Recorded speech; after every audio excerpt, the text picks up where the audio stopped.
El contexto de este devocional es Génesis 32, 22 al 32.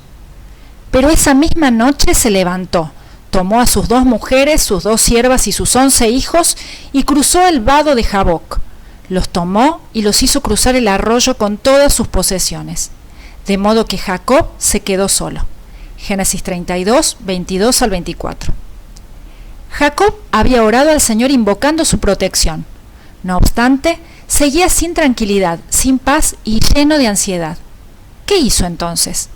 Decidió comprar la paz con Esaú por medio de presentes muy valiosos. Con ese regalo, buscaba ganar el favor de su hermano y evitar que éste lo atacara a él y a su familia, cumpliendo con la amenaza de muerte que 20 años atrás había hecho. Pero eso tampoco lo tranquilizó. Su mente no descansaba y el tormento persistía. Por ello, en vez de dormir y prepararse para continuar camino al día siguiente, en medio de la noche tomó a sus mujeres, las criadas y todos sus hijos y los hizo cruzar el vado de Jaboc junto con todas sus posesiones. Entonces se quedó solo. Jacob deseaba estar en soledad. Aquella sería su última noche en el lado oriental del río Jordán. No obstante, no estaba solo. Dios estaba con él. El Señor tenía que tener a Jacob solo antes de tratar con él. Antes, mientras había tanto movimiento entre las personas que le acompañaban, Jacob había estado ocupado en muchos asuntos diferentes, pero al estar solo, Dios podía demandarle toda su atención. Por lo general, todos reaccionamos de manera negativa cuando somos sometidos a presión antes de acordarnos que hay una puerta al cielo abierta para nosotros. Sin embargo, recuerda, todas tus circunstancias están permitidas para llamar tu atención hacia Dios, a fin de que Él pueda quebrar tu orgullo y cambiar tu corazón.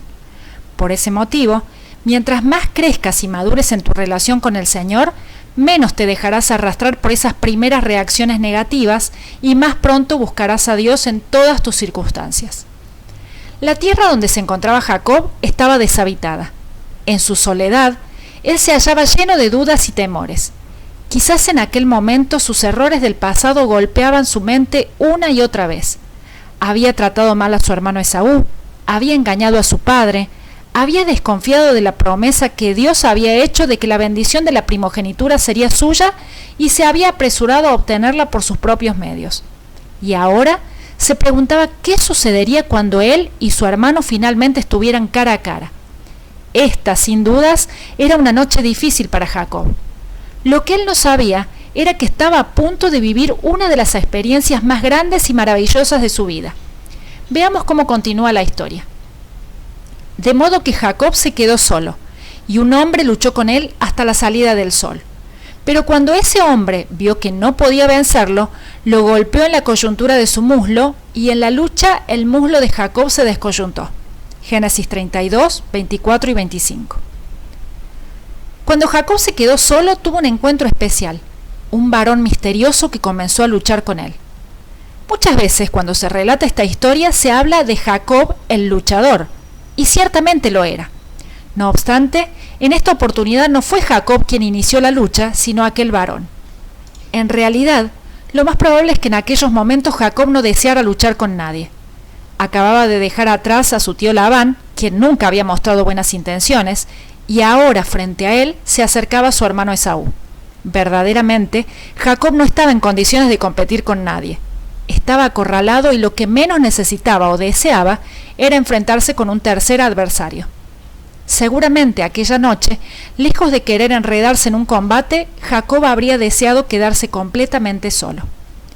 Sin embargo, aquel varón se presentó y luchó con él. ¿Pero quién era este personaje?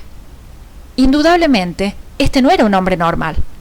Esta fue otra aparición especial del Señor Jesucristo en el Antiguo Testamento antes de su encarnación en Belén. Este era Dios mismo en forma humana. Pero, ¿por qué este varón comenzó a luchar con Jacob? En esta lucha que Jacob no comenzó, él no empezó queriendo algo de Dios. Por el contrario, era Dios queriendo algo de Jacob. Dios quería de Jacob toda su autosuficiencia, su orgullo, sus intrigas y su carnalidad, y vino a tomarlas, si fuera necesario, por la fuerza. Este era Dios que había venido a quitarle a Jacob el poder y la sabiduría que pensaba que tenía. La palabra relata que Jacob luchó durante toda la noche con aquel varón. Pero, ¿cómo pudo este hombre desgastado anímica y mentalmente por tantos temores, preocupaciones y angustias mantener la pelea durante toda una noche? No lo sabemos. Sin embargo, Jacob no era del tipo de persona que se da por vencida fácilmente, sino más bien de aquellos que luchan hasta el último aliento. Finalmente, irritado por la persistencia de Jacob, el varón celestial lo derribó.